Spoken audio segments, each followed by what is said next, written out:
And I want to read a small excerpt from Kat's bio that really resonated with me.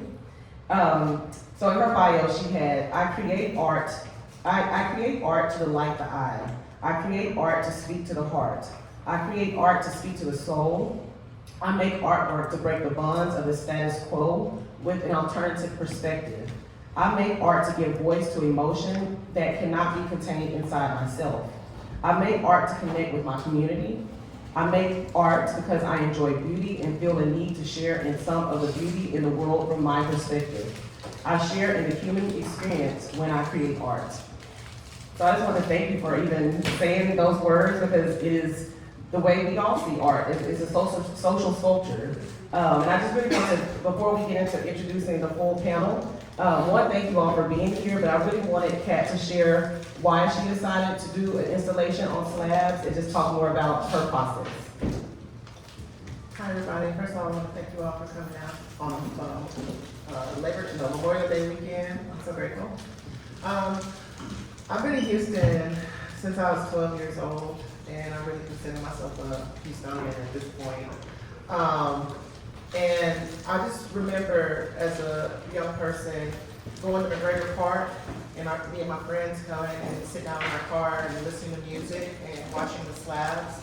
Sometimes it would be really special events going on, like Fat Cat would roll up in his slab. He shot his music video out there at McGregor Park.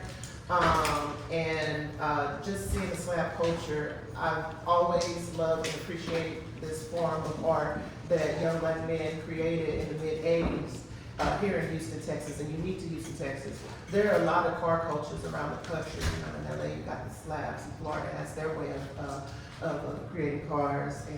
But I really wanted to highlight what I grew up with, and the nostalgia also of the music of the 80s and 90s that came up in Houston. A lot of radio stations weren't playing the Houston style of music, and we still had our own thing, and we were strong.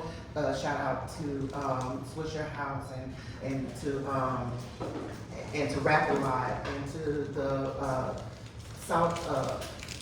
To people on the south side, north side, just like making music what it is for the culture. And so today, in the work that I make, I just really like to highlight and show appreciation for the culture that I grew up in. So. So before we get started, we got nuts and bolts, some housekeeping. So we have some bios on our panelists. So first up, we have David Stuntz, who is a photographer, filmmaker, and artist based here in Houston. This brother is actually known all around the world for all the work that he's been doing. If y'all get a chance, check out all these brothers online. But he's best known for creating the blueprint for the utility camera Houston hip hop community and bringing the late Anthony Bourdain from CNN to document slab culture. We were chopping it up outside about that whole process. I hope we get a chance to talk a little bit more about how important that was for you to do that. So thank you for doing that. Richard, New Life Nash, aka Low Life of Houston rap group, the Fifth Ward Boys, who's the first rap group with Rap a Lot of records after the Ghetto Boys. He is currently acting and is still making music. Charles Colton, better known as the Whip Connoisseur, transplanted from St. Louis to Houston in 2018. He documents H-Town slab culture through photography, which highlights Houston globally. And then finally, we have Will Lean, original from the Screwed Up Clique, and is also with the Botany Boys. And so, let me say, again, I'm a part of that 80s and 90s, folks that was listening to the music and looking at what y'all was doing. So again, I really appreciate y'all. Should we introduce us? Should we actually introduce ourselves? Y'all know who we are? We just walked up. No, we introduce ourselves. I'm gonna introduce my wife. So, Siva Suber is the Deputy Director currently of the Contemporary Arts Museum here in Houston. She is my wife, but she's the mother of those two lovely ladies in the back. Channing and Elton is back there fighting. Y'all on punishment when we get up out of here. She has done so much in the culture of the city and has brought a lot of what we do as people of color to that museum. And going back to my personal kind of connection to it, it's like I grew up in Houston. Everything that was considered art was white. It was European facing. And for my wife to be where she is amazing. If y'all have been going to the Contemporary Arts Museum lately, you should go. She's a part of an amazing staff and team, and they are doing some tight shit. Well, thank you. Thank you. I didn't realize we introduced ourselves. I'm sorry. I think we're just so excited to have you all and talk about slabs and screw and hip hop that we're just like ready to get to the conversation with you all. And Anthony didn't introduce himself either, but this is my husband, Anthony Suber. He's a mixed media artist, been from Houston, and also, well, recently will join the department at University of Houston in the art department as a team on the tenure track. So we're still celebrating this major transition for him. But before, I just want to go ahead and get to the reason we're all here. Do you want to all just tell us a little bit more about yourselves, and then we'll get to the nitty gritty of everything. No, me, Lilleen, original SUC, Bible Boys, and shout out to Cameron, man, because the performance we had out there on the corner, man, that was cool to use him. And yeah, just one of the originators came up with Screw, you know, went to school with both of these right here, you know, and you know, a real big part of the culture, man, that's being displayed not just in Houston but worldwide. Like you got people out of China that's riding on flags, you know, and it's crazy just to see that. Yeah. So I'm a low life of the original Fifth Ward Boys, and like you were saying, I'm one of the first and second groups after the Ghetto Boys out of Rap Live Records, and I just recently started my own label.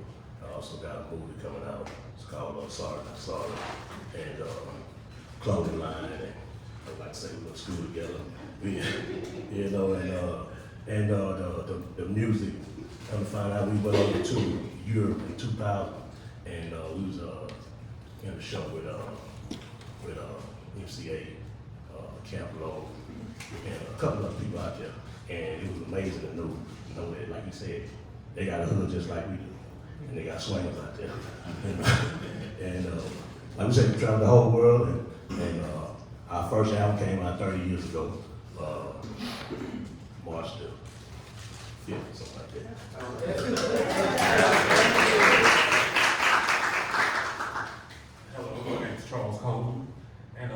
Like you said, I'm originally from St. Louis. I moved down here about 4.5, almost 5 years ago. Houston culture is something that I've always been attracted to.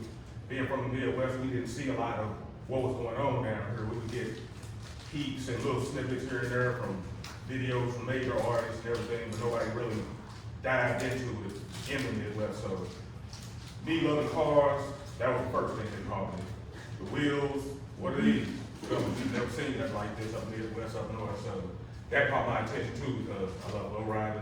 They have spokes, slabs, they ride spokes also. It's just step in, they out, that's all. But I love them, so this was something that I wanted to come down here. Like I said, I started taking pictures, I ended up creating YouTube channels around it. Furthermore, I had different dealings with different people as far as being able to try to elevate my brand, be able to make this more so in a forefront versus just within the Houston culture, within this region. This is something that I believe all 50 states need to see. California has their low riders, Miami has their dogs, up north they have fast cars and luxury.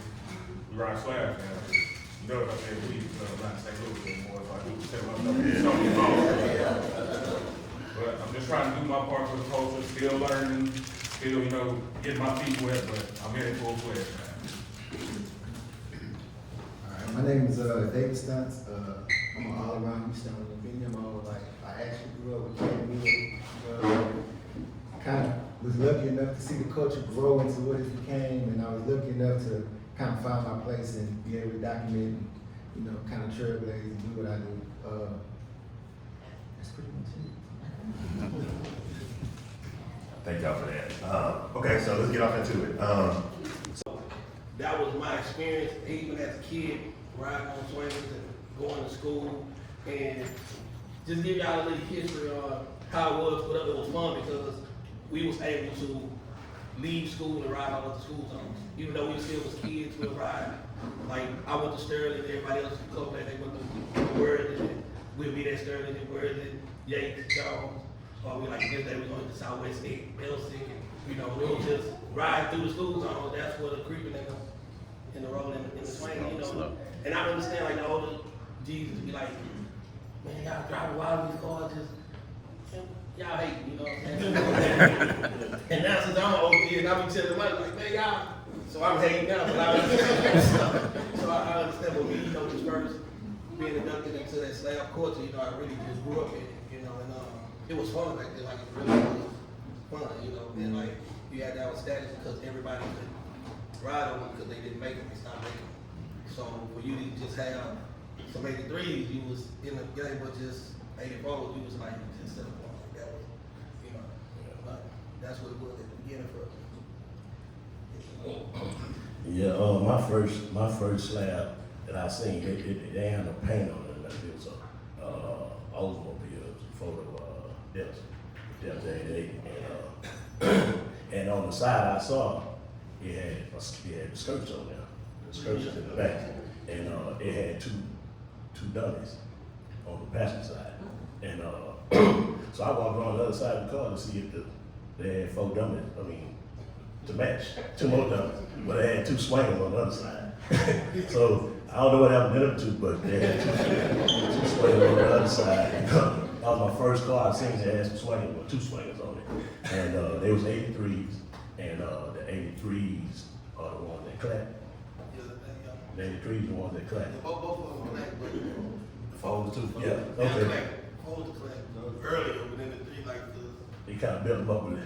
Yeah, and that's that's why big. they discontinued them because of the classic, like they was like, well, we're not gonna make them no more. Right. So then they came out, I guess they get upgraded and made a super post. Texas Wild Blood ain't like really about the pattern. It was crazy at first. Yeah. It was crazy because like it was crazy because you wanted that Krager cap, like the Krager. Yeah. You know. Facts. When Texas Wild Blood like redone, which I salute them because at that time it was. Because I know the question's gonna come because it was a dangerous time at that time. Just to be riding on them. So when they did start putting them out again, now everybody had access to them. So it was just really getting. It was so bad. And I say my first time actually seeing the SLAB was, of course, from videos that I was seeing, Rap City, MTV, and all that. But to actually move down here in 2018, it probably took me about 2 weeks from the first day I moved down here, and I just happened to be going apartment searching, pulled into the leasing office, and look what I see, all gold DTS, G20s, trunk up, everything, but it was getting ready to leave, so had a slap on and everything.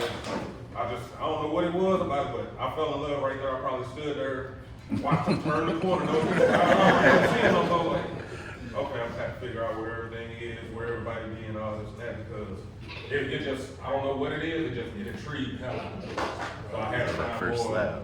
Eventually I started figuring out, different spots, pulling up in McGregor, being on MLK, different spots on the north side. I started getting, really into it, seeing all the different colors, different sizes, all these different trunk signs, how the music is.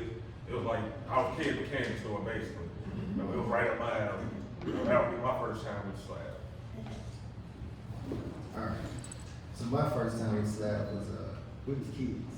This was maybe like 91 maybe. School had just moved to the complex, here in Broadway, remember? And we was the little bad kids that you would see running around the complex, out playing every day, messing with stuff, they running us off. And I remember one day, man, we seen these cars, we heard them first. They was coming through the gate, we had gates at that time. We heard them first, we was like, man, what is that? So we was chasing the sound of the car, trying to figure out where it was coming from. And we figured out they was going to the schoolhouse, because obviously the kids in the neighborhood back then knew everybody. So when the cars came around, it was these 2 red cars. It was Quincy and Blunt and Pat at the time. And they parked the cars, man, and we all was out there just looking like, man, what is this? We never seen this before, but it's cool. So after that, school was like, man, y'all don't be touching the car, we had to learn the rules. We 15, 16 years old, and so after that, we knew that they were coming to pick school up wherever they was going at the time. So we would always listen for the cars and call each other and say, hey, they need it. Let's go out there. And we just come out there and just watch, And that was kind of my introduction to what is now Houston culture, because we didn't even know we was looking at that back then in action. We just thought they were some cool cars. We didn't even understand what came with it.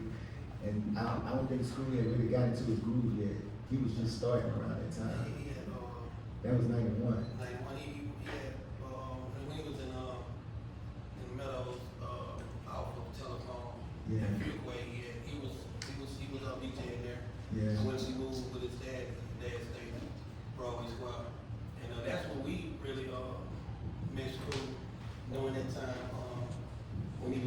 pops and we're always square. And we, like I said, we was kids, so Screw's a couple of years older than us, and we'll go pick Screw up. Like, we used to, when Cloverland, nobody that's street violent, we used to hustle on, but we had Cloverland Park when they opened it up on Scott. It was like a dead end, so we never hustled at the park. But every day when we leave the block, we'll go to the park and just park our cars on the basketball court, and, dream, do what kids do. And we met Screw, so Screw used to be like, these kids, like, man, y'all kids, and I got all these cars, and and he was just like amazed to the point of, man, y'all younger than me, and y'all come to get me. And we built a relationship to that point. The Screw was still doing his mixtapes. He was, and another thing, like a stereotype to the point of when people hear Screw music, they think of the drink and the drugs, but it wasn't that. Screw was slowing down his music before we even knew what a pint was. Like, we was kids, we didn't know nothing about that, and his music was still slow at that tempo. And that's what really just brought the culture together to the point of us going to freestyling on his tapes and rapping about the cars, and that's what made everybody like, okay, and we was doing it as a hobby, like, we did not think we'd have careers out of this, And I don't get too deep, I know y'all got questions. Get back to what you were saying. What he was saying, that's when the culture really married. At that moment, like, you had the cars and you had the music, but they didn't go together. Screw married the culture. So what y'all see now, seeing Cat with the car out here and what's going on, that's what made what y'all see now. We just didn't know. We was like in the moment. We just thought the music was cool and we wanted to listen to it in that car. That was it. It was that simple. You would have asked Screw, would it be this big? Like, he would have told you, like, no, his Screw, and Screw was so a genuine person, I promise. Like, he could have gave me a blank contract, I would have signed it. Like, that's just how good of a person he was. You wouldn't even care about what the term, you would just put your Jan Hancock on it because he made sure that everybody was good. So my first time seeing a SLAB was driving over to McGregor Park with my friends who were teenagers, like 15, whatever, and we would sit out there and on Sundays and sit on the hood of the car and just watch the SLABs drive by. And like I had brought out earlier, it would be anything to see Fat Pat roll up to McGregor Park and like his clique, everybody, like playing their music. It was wonderful. Later on, you would see like Kiki out there. It's just like historic for the people that would come out to these Sunday events. And they were so impromptu. I mean, looking back on it, it's just like it was passed around by word of mouth. Like now, when they have a meetup, whatever, because I used to live off of MLK, right there by 610 in South Park. And it was just like word of mouth. You knew to go out there and meet up. But now, like they have Instagram. It's like, oh, come meet up at the end of MLK down here and that. But it's different, but it's still wonderful, and it still contains that nostalgia. Even like my first car was a Ford LTD. They used to call it the undercover because all the undercover cops were together. Now, I only worked at Office Max, so I couldn't put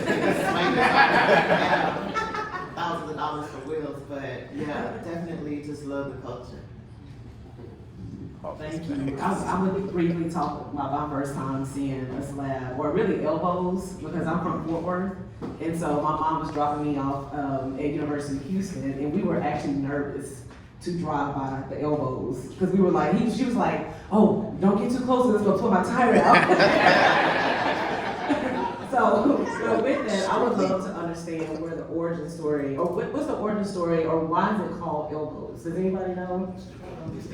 They poke it out. Earlier, when said you had shoes and bows, like they was like the rim of the car, the wheel, the spokes was in. So they three and four, they stuck out like this instead of being like that. They was out there. That just gave them the name of elbows. Like Actual elbows. yeah, make room, But now, man, I don't know what they call it now, man. They got beach winners, They look like gorillas and, you know, but I love what they did to the culture, like, you know, and once again, I say like, now it's feasible for everybody to ride slab and put a slab together, because even from the pop trunk, like a lot of people, you hear surrounded by sound. Kind of surrounded by sound, you know, and a lot of people don't know that. Surrounded by Sound was a store, a music store, which was owned by Floyd, Big Floyd. He's from South Waco. And he was actually the first guy ever to do pop trunks. So if you had Surrounded by Sound, you had his signature, you would have like the words in it, but you have that neon light, and you have that signature plate. And you'll see, that would say Surrounded by Sound engraved in it, and you have your amps, you know, custom in the fiber dash, where you see your amps and your speakers. But that's what Surrounded by Sound was, an actual store. Right. You know, and when you're on the east side. On the east side, like the field of IT. Yeah, like Baytown. Yeah, so that's where that term comes, Surrounded by Sound. Because a lot of people rap about it. Even though people didn't go to Surrounded by Sound to get their trunks done, they still said, we got Surrounded by Sound, you know. I ain't gonna tell y'all the first time I saw a slab, cause I used to steal my grandmother's Cadillac, her Coupe de Ville. Baby swingers on it. And I thought I had pop trunk because it had automatic.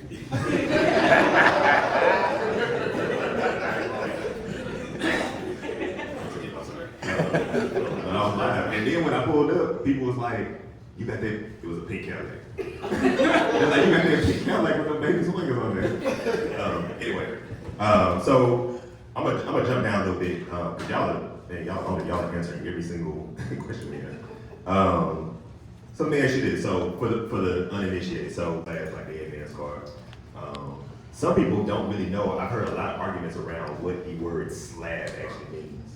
Like, what does that word actually mean? What does it connect to? So can y'all speak to that term, how it differs from, like, we were talking about donks and stuff like that? If y'all have been out to Miami, to that area, I mean, there's some similarities, but they are different. And so what do those terms mean? And like, can y'all talk about maybe where it originated for you?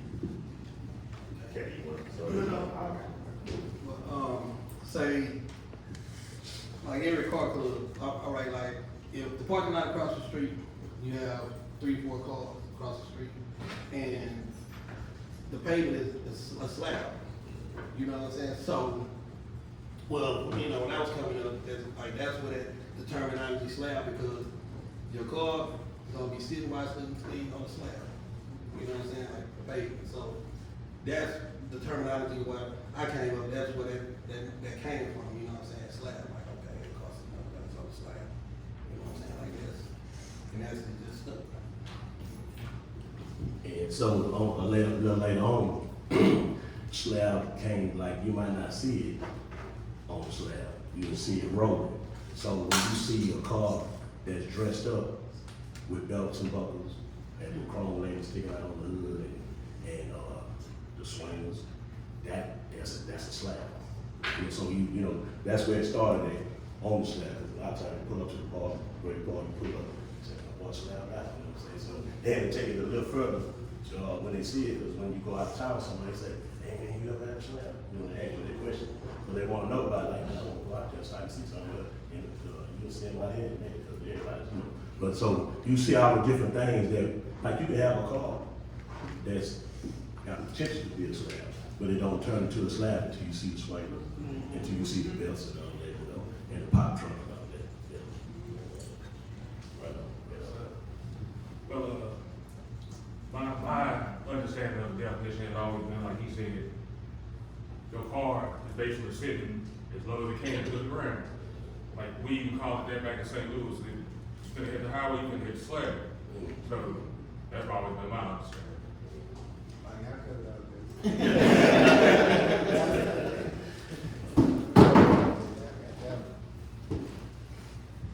Can you all tell us a little bit more about what was going on creatively and culturally in Houston when that marriage between screw and slabs came together? All right, like, okay, we go back to the music. If y'all here talking about Fresh Out of Ike, Alfredo White, you know what I'm saying? So Ike Caballero, he was the son of a big guy that was off of OST. Well, the address is right now, right across the street with the turning point next door. That was like, he did all the paint, the spray, and the insides. So we used to go, and it wasn't as expensive as it was, like, cause you can go get your car painted and your insides done for like $25. But it was a lot back then, but, you know, but that was, and then Alfredo, he didn't do paints, and he had his select few. And he was a Hispanic cat that was off a long drive. And he the one that did started the casket white inside with the ruffle of the casket teeth. So now, you're gonna be like, well, I'm gonna go to Alfredo first before I send it to Ike. You know, because you don't want to get the inside done before you send it to the paint shop, so it'll be fresh. You know, and then you had Jack. Jack came, a little lady, he was Hispanic too. And he was out for Belford, and he didn't do insides, he just painted. I did both, Alfredo did inside. And us rapping about that on the screw tape, that's what just, and see, the crazy thing about it was, we can go to school house. Not no studio, we can go in there, rap, because everybody freestyle. I'm talking, we be on the block, and sit at home, or at school, and you rap it, but now we're at schoolhouse, and now the tempo is just a little slow, as to the point of, now you can rap out your head at a slower tempo, so you can think about what you're saying, and that's why you have a bunch of man and hold up, because you know you're really trying to think about what you're trying to say. And like you can leave straight out of school, like you can take your tape, the tape that you've done, and you can leave straight out of schoolhouse and put it in your car. So now you done rapped on the beat, and you ain't been in no studio, and you can go to the hood, tell yourself like, look, we ain't got enough for this, like fresh out.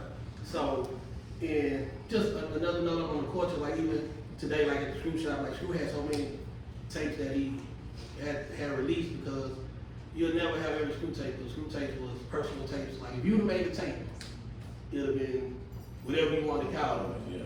And if you gave Screw the permission to do it and sell it, like right now, being Screw shop is selling. So a lot of people ain't, you know, had their personal tapes that never got to be done. So now Screw was because it was box of Screw unreleased, and he found, it was about almost a year ago, he came across a tape, and it had BC Note, Gator, and the Pooh rapping on the tape, and it was just one side freestyle.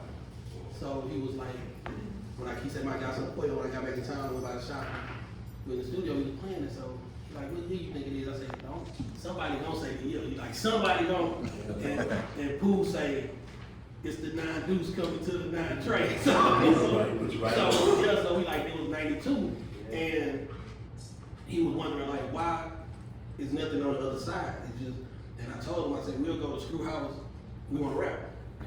We'll freestyle on one side and put the mixes on the other side.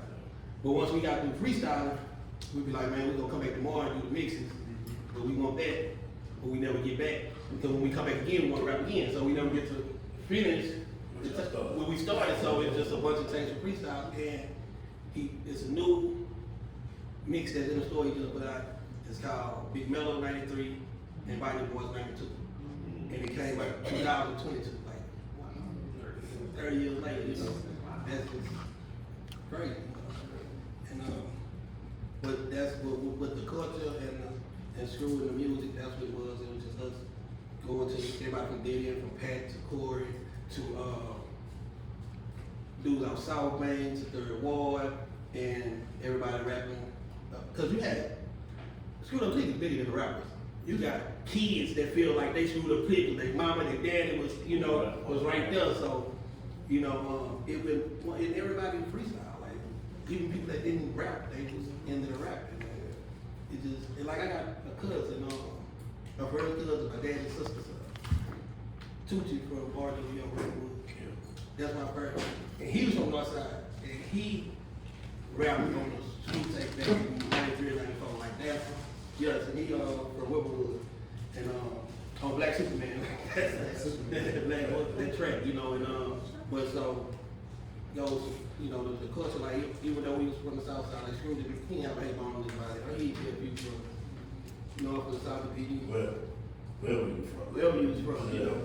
But, that's how it merged with the slabs and the screw, you know, eventually, like, in hand in hand.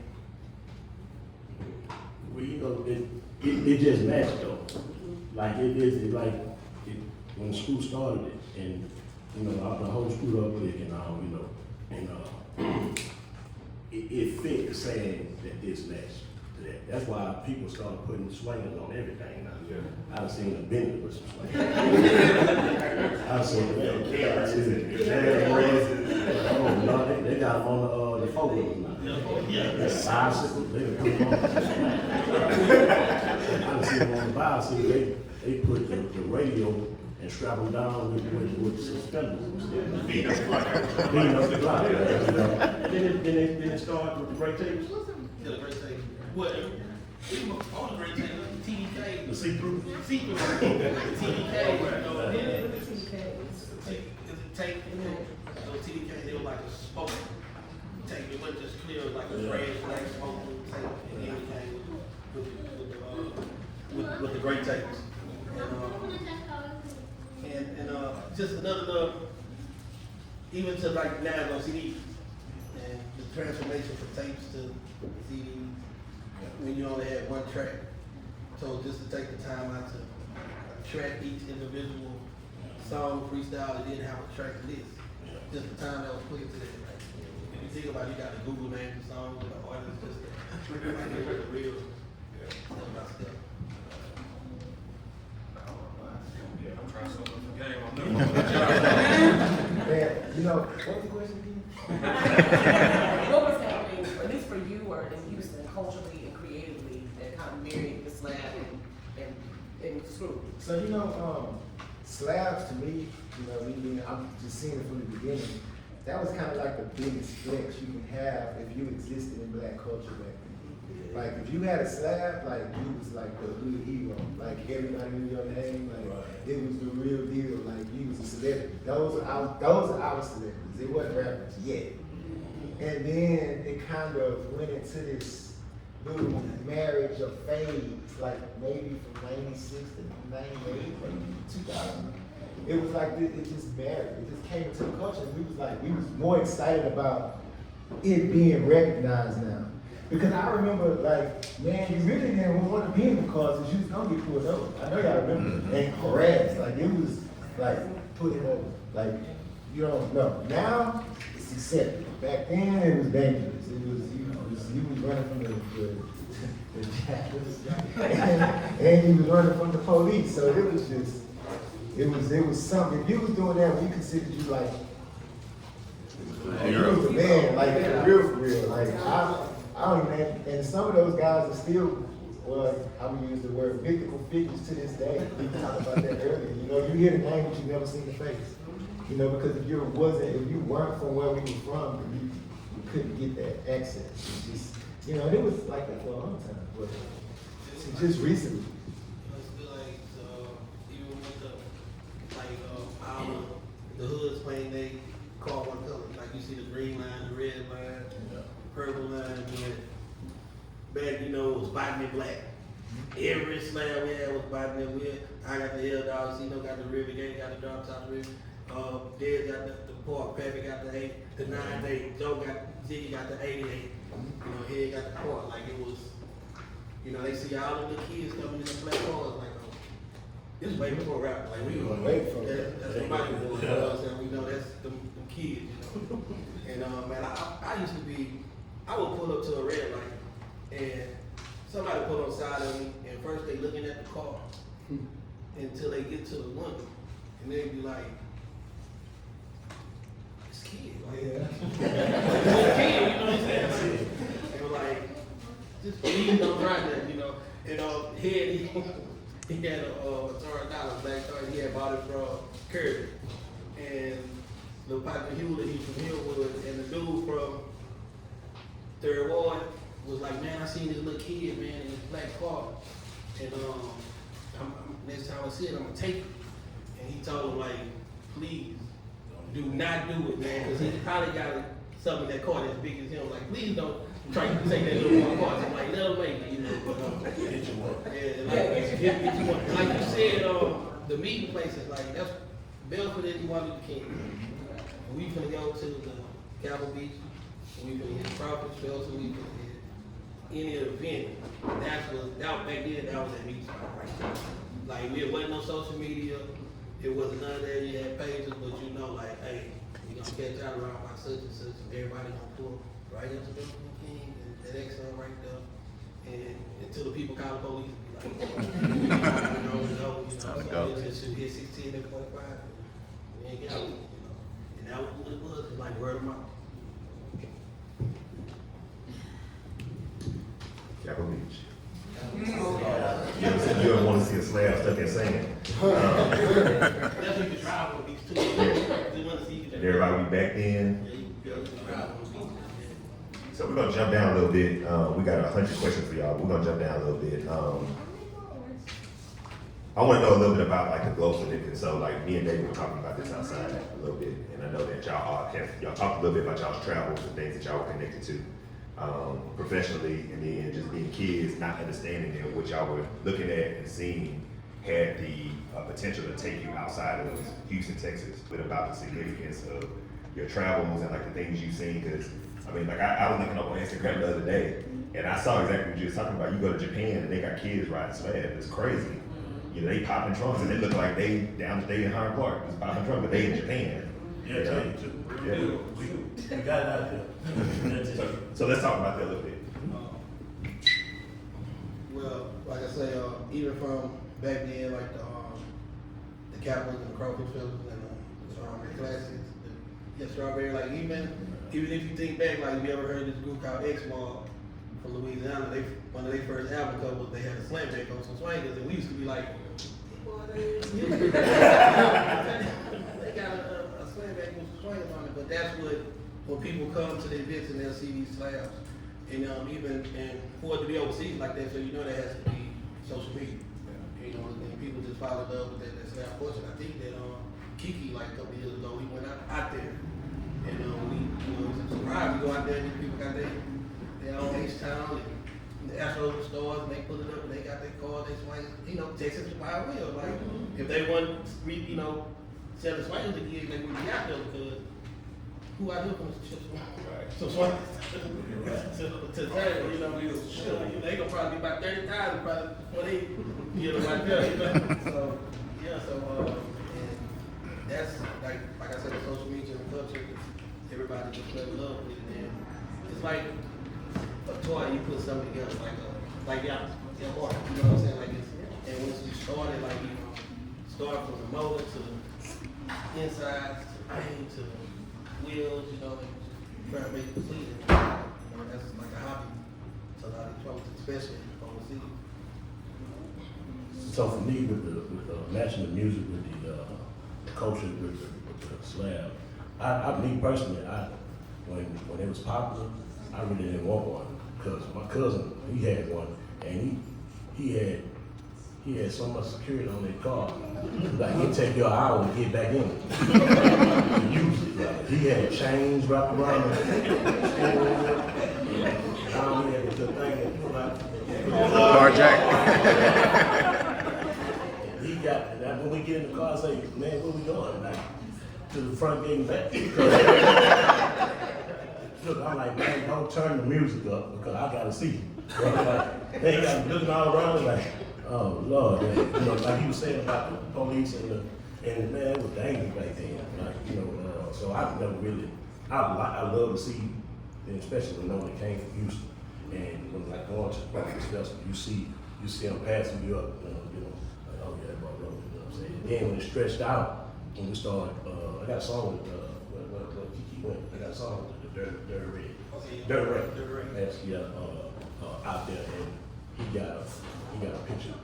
They got nice slabs out there in Japan. Yeah. And when we was in Europe, they hadn't started the slab thing out there yet, but everybody wanted to come to Houston. Everywhere we went, somebody wanted to come to Houston to see that culture, and it's still there.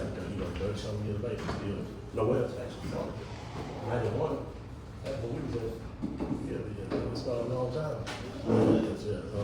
It blended right in, like I say, it just matched, the music and seeing how we was effective with people in different places, knowing that everybody boys. I think our last show together was Nearby. Oh, man. Hey. I ain't want to do a show there again. The club, a pool in there. Yeah. That was before the game, man. You know, right, right? Oh, man. And when after the show was over, I was like, I ain't want to see no SLAB. Nigga back to Houston. Yeah. But you know, it's just the culture, the Houston culture, man, is everywhere now. You know, so. Read that question one more time. I want to make sure I answer. So basically, we just talking about like the global impact of H-Town SLAB culture on everywhere else in the world, and just the connections that people are making to SLAB and Houston and how they take and migrate to where they're from. I would have some prime example. I mean, being from somewhere else, wanting to come here to see that, eventually ended up living here and not having no plans to leave anytime soon. I'm a perfect example of that.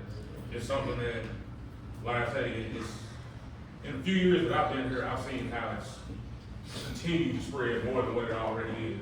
Especially with a lot of the social media that you have, it's easy for somebody in Africa, somebody in Europe, somebody in Tokyo. Oh man, I like this, I'm gonna do this over here. Like they were saying about the people in Tokyo now.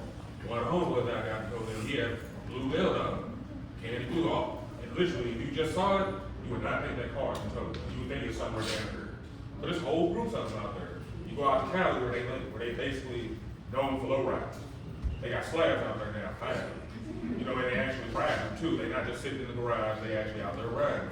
You go to Florida. Florida's known for domes. They have slabs in Florida now. You go up north to New York.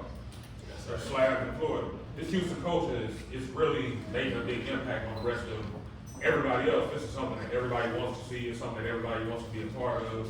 It's a big influence on, and I'm not even gonna just say urban culture period. It's one of the biggest influences right now. So I know I heard y'all question, but I got a really different. So like, in my travels, I realized that every other car culture was influenced by another culture. So when you go to LA, that's a Hispanic culture. When you go to like Florida, that's a Caribbean culture. When you go to like New York, that's Italian culture. It's a lot of migration that happened for them to be able to come up with those dumps and however they ride in New York and however they ride in LA. It made me realize that this is maybe the only culture in the US that we as black people created, that I saw with my own eyes. And I was able to grow with and see it get to the point where it's at now. And so now, I always try to communicate that to people and say, hey man, like, you really can't compare us to nothing. Like, we are our own thing, and people go, even if you go to Dallas, like, that's a West Coast influence culture, but Houston is us. I can remember going to like Cali back in the 90s, and we was high fade and stars down, and I remember them dudes, man, they used to like, man, where you from, Texas country, you don't get your country. I used to like, man, you better watch out. It would get real quick, because we was prideful people back then, and I know y'all can attest to that. Like, we was gonna wear that badge of honor, we from H-Town, that's what this is. And we ride swings, that's how this gonna go. Do you mind telling us, before you have the mic, about your experience with CNN and how did they respond when they were here? Man, so with Bourdain, so what happened is they were here trying to document the culture, and they was just with all the wrong people. So they ended up, my buddy just knew that I kind of knew everybody. He knew that I was from here, like I was homegrown. So he was like, hey Dave, I got these people here.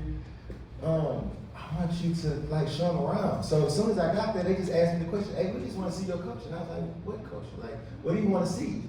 So I kind of went through my phone and showed them what we do. And they was like, well, yeah, we want that. So I went around and, I took them to places. I talked about the culture a little bit. And, they were more or less trying. I realized that they were trying to this was a platform for us to really be able to get on an international level. That had never been done before up until that point. So it was very important for me to paint the picture the right way. So that's why you saw when they shot it at McGregor Park. It was a couple other people involved, so I had to be fair. I couldn't just have it all Southside. It had to be North Side and Southside. The biggest cultural artist we had at the time was Slim, which is obvious. He's an international star. Everybody in the world knows who that is. And actually, man, they kind of let me pull that together. It all came together. JC came out there. it was a lot of people.